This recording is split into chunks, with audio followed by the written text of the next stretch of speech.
Americans are still reeling from the deadliest American plane crash in decades, and we continue to learn the names of victims, including the third Army pilot on the Black Hawk to be identified. That's Captain Rebecca Lobach. New overnight, we learned that seconds before the crash at Reagan National Airport, the American Airlines jet's pilots tried to pull up the plane's nose.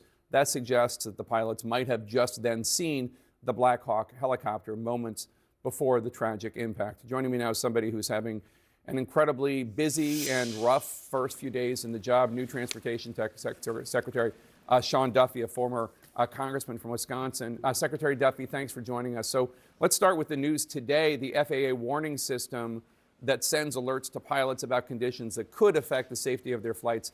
That system's been down since late last night. You say a backup system is being used. A similar outage 2 years ago temporarily forced a nationwide ground stop, leading to thousands of canceled and delayed flights. What is the latest on this specific incident, and what impact is it having?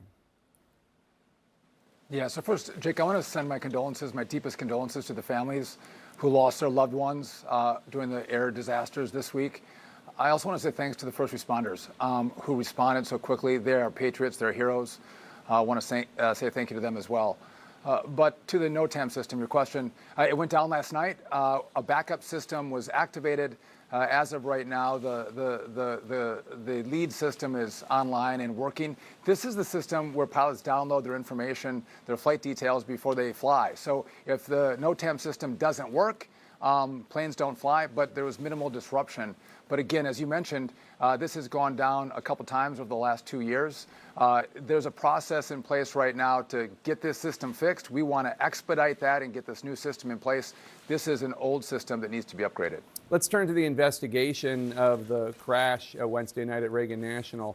Are you and the investigators any closer today to finding out what caused this disaster? Is it your understanding that the helicopter, the Black Hawk, was filing above the 200-foot limit? Was air traffic control not fully staffed? What can you tell us? So I'm going to leave the investigation and the details to come out through the NTSB, but I'll tell you this, the questions I have is, what was happening inside the tower?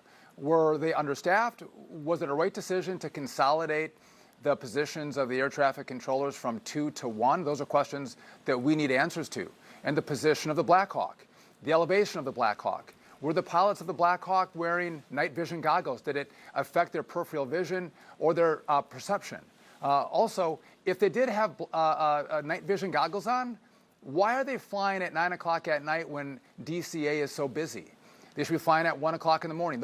That's information we don't have yet, but when we get those answers, we can make decisions to make sure flyers are safe in the future. Jake, I don't know if you know this, but 2 days ago, with the FAA, we shut down or limited the airspace around DCA for helicopter pilots to fly through that area until we get information out from the NTSB. We'll take a look and let those flights happen again. But if there's an emergency in the area, you can fly in the space. But we're not going to have those choppers going through DCA in the near future. Is there any specific evidence that backs up Donald Trump's claims, President Trump's claims, that DEI or FAA hiring practices are responsible in any way for this tragedy at Reagan National? So, Jake, I think the better question is, am I going to guarantee the American people that only the best and the brightest serve in this incredibly important body of the Department of Transportation, that they're driven by safety and DEI doesn't matter? So I do know that in the last administration, they were focused on not safety, but they were focused on changing the name from cockpit to flight deck. Or notice to airmen, they wanted to change it to notice to air mission. They focused on EVs and sustainability and racist roads, things that don't matter in regard to safety. Our mission since the start has been safety, and they've lost that mission. And we see when you don't focus on safety and you focus on social justice or the environment, bad things happen. And so listen, it's been busy. We're going to have a fuller assessment of what happens in regard to DEI in FAA and DOT, and we'll report that out. But I will tell you this, DOT is a big department. The only DEI office that exists in the whole department was at the FAA. Now, that existed up to a week ago. That's now gone. So, again, you alluded to this earlier, that the idea of the DEI expanded the number of people trying to get into the air traffic control training, not necessarily those who graduated.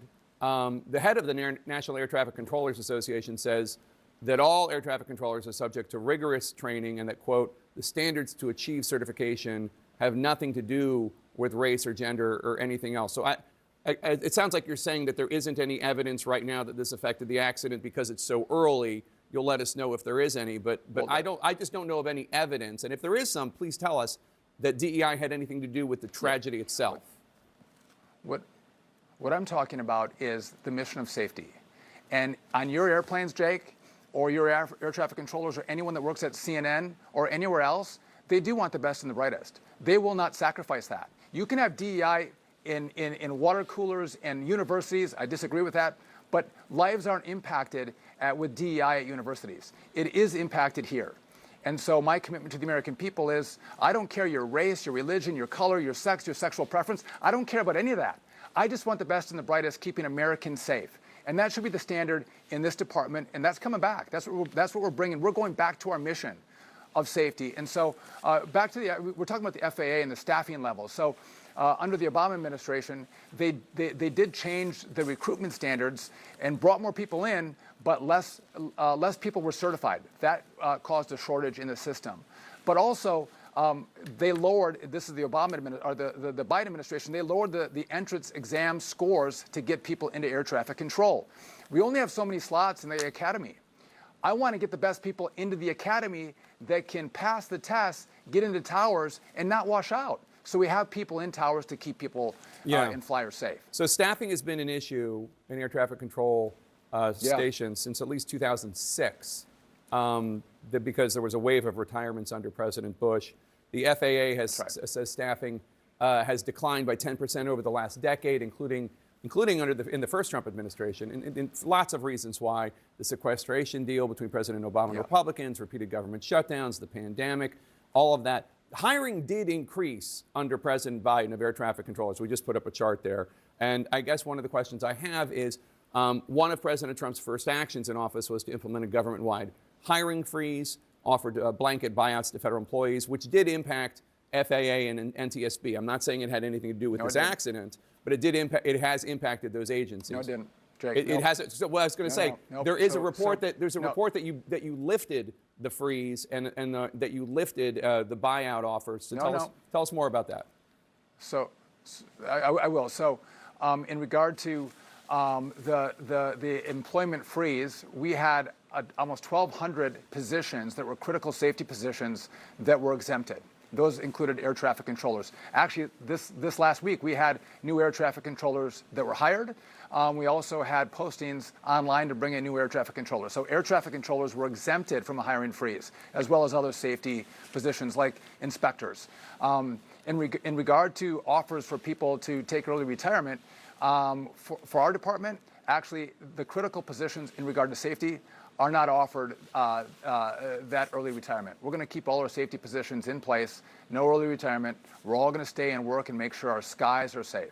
That's great news. And just lastly, for the American people out there who are rattled by these 2 accidents in 2 days, is it safe to fly? Yeah, that's a great question. Of course it's safe to fly. So if you look at the American airspace, we have the safest airspace in the world. And air travel is the safest form of travel that you can undertake in the country. Now, we've seen some cracks, and it rattles people when they see these disasters, but air travel is safe. And just a side note, if it wasn't safe, if something happened with air traffic controllers and staffing, the FAA might not tell you this, but they're going to shut down the airspace instead of letting people fly in an environment that isn't safe. So again, that is the mission, safety. Making sure people get from point A to point B as intended safely is our mission, and that's going to be ramped up under this administration, and it's mission critical for the American people. You see these families today, Jake, they're going to go to runway 33, and they're going to mourn the loss of their loved ones. It is tragic, and it makes us recommit that this doesn't happen again, that other families don't have to go through what these families are going through, because we have air crashes, air disasters like the one in Philadelphia and the one here in D.C. Transportation Secretary Sean Duffy, thank you so much for coming on the show today and answering our questions. We appreciate it, and best of luck to you as you get to the bottom of this and try to prevent it from ever happening again. Our thoughts are with you.